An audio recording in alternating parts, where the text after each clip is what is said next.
मुझे इन्होंने बुलाया तो मुझे ये विशिष्ट लोग आएंगे। मुझे तो लगता है विशिष्ट कम है, अति विशिष्ट ज्यादा है। 2 घंटे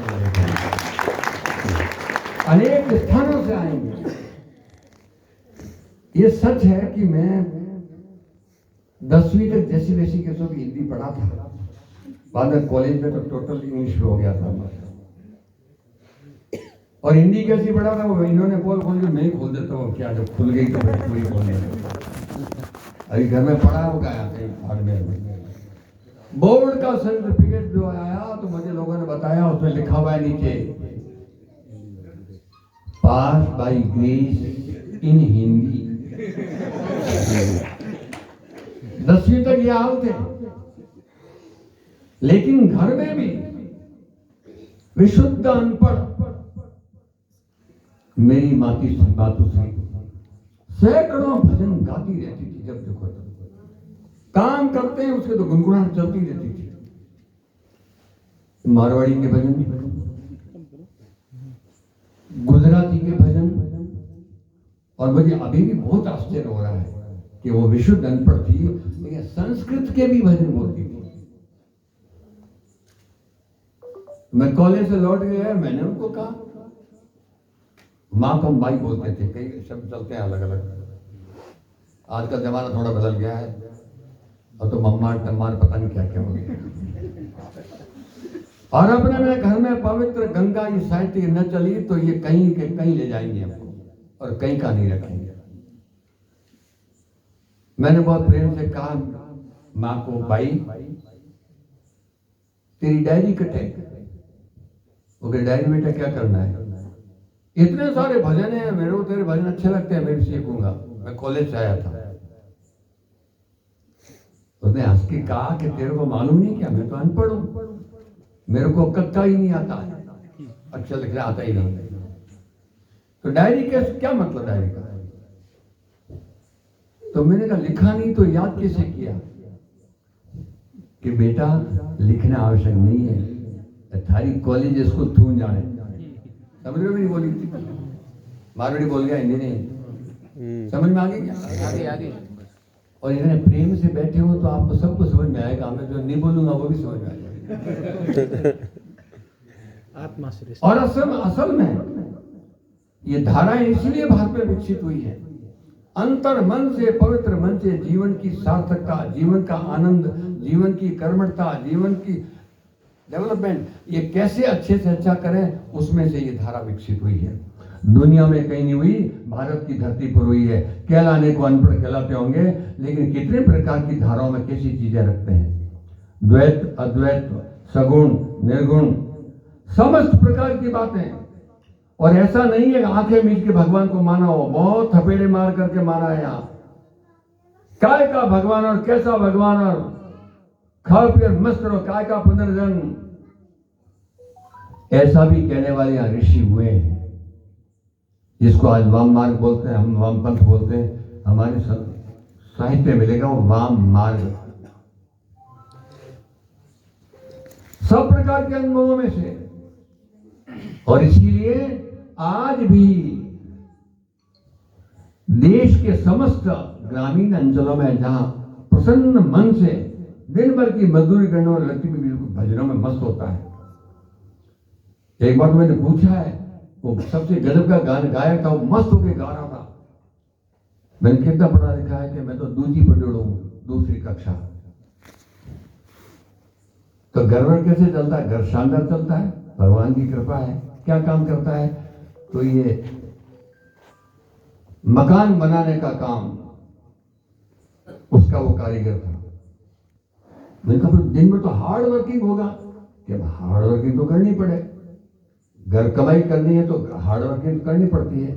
और पड़ोसी ने कहा कि हमारे इस आसपास के एरिया का ये सबसे शानदार कारीगर है, इतनी बढ़िया मजदूरी करता है, ऐसी शानदार कमाई करता है।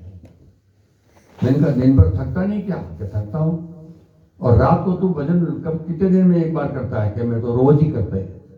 गली में इकट्ठे हो जाते हैं, और इतनी बढ़िया साधन नहीं है तो नहीं है, वो टपा टप पता नहीं क्या लाके बजाते हैं, राम जान क्या बजाते हैं।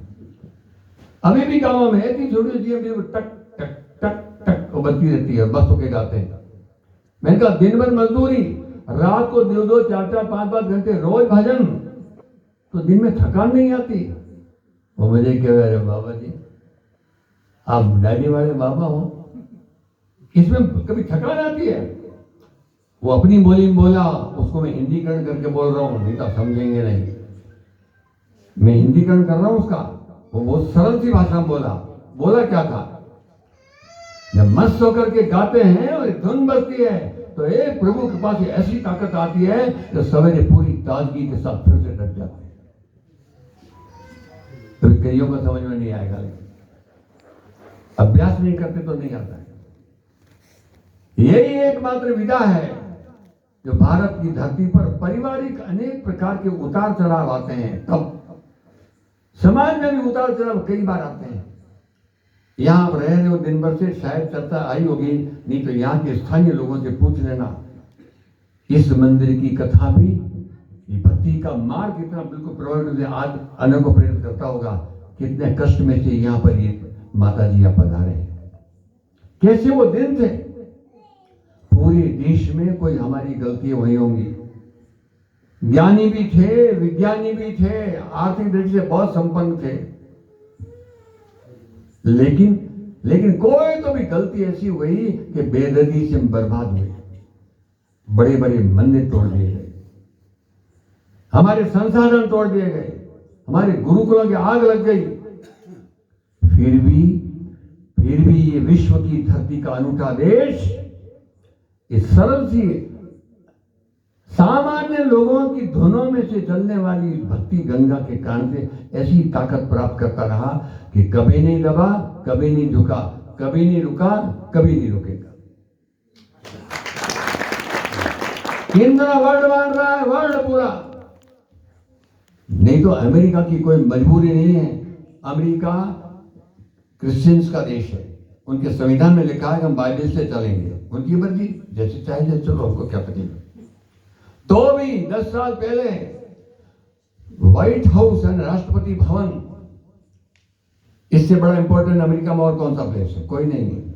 उसके पास सरकारी लैंड पर वहां के राष्ट्रपति ने कहा कि बर्बाद हो जाएंगे सब लोग ये आतंकवाद के अंदर, केवल डेवलपमेंट और केवल इंजीनियरिंग, केवल मेडिकल, केवल इससे कुछ नहीं होने वाला। पवित्र ज्ञान चाहिए। और पवित्र ज्ञान के लिए ओबामा बोलते हैं, मुझे जो समझ में आ रही है वो बता रहा हूं आपको। और उन्होंने बता नहीं दिया, अपने परम मित्र से हाथ से बहुत सुंदर मूर्ति बनवा के वाशिंगटन में व्हाइट हाउस के पास में उसको प्रभावी ढंग से स्थापित कर दी है, जैसे मंदिरों में की जाती है। और मूर्ति किसकी है? आपको आनंद आ जाए तो 3 ताली बजा देना, मां सरस्वती। और आप इंटरनेट वाले तो सबके जेब में होगा, अभी मत खोलना, बाद में खोल के देखना। लिखा क्या है? उन्होंने, सरकार ने लिखवाया नीचे, मां सरस्वती वीणा वादिनी। उन्होंने कहा पवित्र ज्ञान विज्ञान और समस्त कलाओं की धारा बहाने वाली परम शक्ति का नाम है मां सरस्वती। अमेरिका का राष्ट्रपति बोल रहा है। इन दिनों में 2 बच्चे क्रिश्चियन कंट्री उसी अमेरिका के हैं, 10वीं 11वीं 12वीं की उम्र के वो लगते हैं, उनके चेहरे से लगता है, शायद आपने कभी देखा हो तो, नहीं तो नेट पे आप ढूंढो, आप मिल जाएगा। वो इन दिनों में वहां के थिएटर्स के ऊपर एक गीत गा करके दुनिया को प्रभावित कर रहे हैं। लोग मस्त होकर के, बिल्कुल सारे अंग्रेज, और गाता वो हिंदी में, और गाता भी क्या है,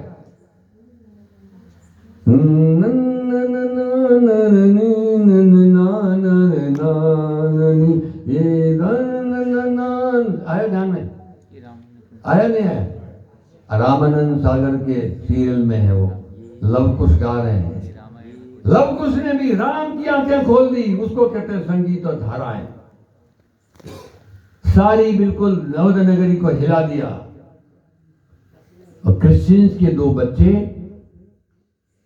अभ्यास पूर्वक सीख करके, और पहली बार सुना तो मुझे इतना आश्चर्य और आनंद आया, मैंने उसको 10 बार सुना। उनका उच्चारण भी गजब का है।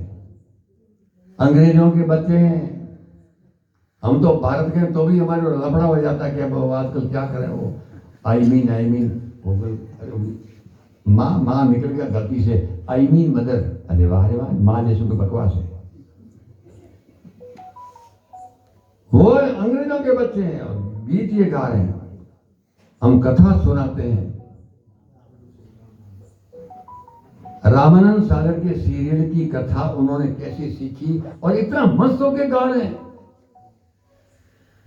उनके वहां तो इस प्रकार के वाद्य भी नहीं थे। हम प्रकृति के पुजारी हैं, ये हमारे भजनों में प्रकृति भी मां के समान आएगी, ईश्वर के पर्याय रूप में आएगी, कण कण में भगवान के रूप में आएगी। जीवन में आनंद, जीवन में प्रेरणाएं, जीवन की सारी थकान को दूर करने वाली ये धाराएं होती है। और मुझे इन प्रवासों में आजकल जैसे कह रहे थे, मौका बहुत मिला है, असम भी गया हूँ, असम की पहाड़ियों में गया हूँ। असम की पहाड़ियों के जनजातीय क्षेत्र के लोग भी रात्रि को आज भी दिन में कई दिन मेहनत करते होंगे, ऐसे सरल से बिल्कुल छोटे छोटे ऐसे वाद्य हैं और मस्त होकर के गाते हैं। एक बार लगता है कि अपने को समझ में नहीं आएगा, लेकिन ध्यान से सुनो तो सब समझ में आता है। धरती माँ का वंदन, वायु देव का वंदन, सूर्य देव का वंदन। हमारे मित्र सारे इंजीनियर्स ही हैं, क्योंकि हम भी दुर्भाग्य उसी कॉलेज में थे ना। वो कई बार कहते थे ये पूजा और भजन ये सब बकवास है, टाइम वेस्ट करते हैं फालतू, किस चक्कर में टाइम खराब करते हो। मैंने कहा हमारा तो खोपड़ा खराब हो गया, हम लोग खराब करेंगे, तुम अपनी लाइफ को शांत से चला। अभी 6 महीने पहले उसका अकस्मात फोन आया और मैंने कहा इसका फोन कैसे आया, कभी नहीं आता है। और उसको पक्का मालूम है कि ये तो इस लाइन पे चल गए, इसीलिए उनको दस्ता भी कम था। काज कहाँ हो, मैंने कहा जोधपुर, उस दिन मैं जोधपुरी था योग से। तो बोला मैं भी जैसलमेर आया हूं, इसलिए मुझे याद आया कि क्या पता मिल जाओ तो मैं कल ही आ रहा हूं वापिस जोधपुर और फिर वापिस जाऊंगा दिल्ली। मैंने कहा जैसलमेर काय को आया, तो कहा आज तो जमाने बदल गए हैं। पहले हमने तुम्हारी मजाक उड़ाई थी कि धरती माँ का वंदन, सूर्य देव का वंदन बकवास होता है, अब हमारी अक्ल ठिकाने आ गई। सोलर प्लांट के लिए मैं कंपनी द्वारा डिप्यूटी इंजीनियर हूं और जैसलमेर की धरती पर ईश्वर की कृपा से तावड़ो घणो ही तपे और हमारे भोले भाले लोग कहते मर गया तावड़ो घणो तपे। और अब इंजीनियर को अकल आ गई कि तावड़ो तपे तो उसमें सोलर एनर्जी भी डेवलप होती है और एनर्जी बिजली हो रही है कि नहीं हो रही है। सुना कि नहीं सुना है? हवा से बिजली, सूर्य की कृपा से बिजली। और तो और इस बार पहली बार मुंबई के अंदर के बहुत सीनियर डॉक्टर्स, एक आई स्पेशलिस्ट है, एक ऐसे ब्रेन के हार्ट के कई प्रकार के बड़े खतरनाक ऑपरेशन करता है, वो पहली बार बोलता है कि भाई साहब अब हमारी आंखें खुली यार इतनी ठोकरें खाने के बाद में कि भजन और मंत्रों का सस्वर उच्चार ये तो बड़ी थेरेपी, तो गजब की चीजें हैं। उगते सूर्य के दर्शन करो और कोई गुनगुनाओ जो आपको पसंद आए, कि मस्त होके कोई चीज आपके नेत्र ज्योति में भी वो चमत्कार होगा। गायत्री मंत्र का स्वर कोई भी मस्त होकर गाते हैं। अभी जब गा रहे थे तो कई शब्द मुझे भी समझ में नहीं आ रहे, हालांकि मैं रहने वाला यही था, लेकिन ईमानदार से कह रहा हूं, इनको इनकी तारीफ नहीं कर रहा हूं, सच में कह रहा हूं। आपको पूछूं पहले आप बता दो ईमानदार से, जो सुन रहे थे जब अभी गा रहे थे तो सच बोल देना, अच्छा लग रहा था कि नहीं लग रहा था? अच्छा लग रहा था। जोर से तो बोलो। अच्छा लग रहा था। लग रहा, और मुझे भी गजब का लगा। आप ही देख लेना, कोई भी धुन उधर नाम लोक रखा है, उसका अर्थ ये होता है जन जन को तो प्रेरणा देती है, आनंद देती है, उसको कह दिया लोक। और ये लोक प्रेरणा, लोक संगीत और लोक धारा नहीं रहती तो ना आप होते ना मैं होता, विश्व की धरती पर रामजन क्या होता। सारी जगत को फिर से बिल्कुल शानदार ला के खड़ा कर दिया।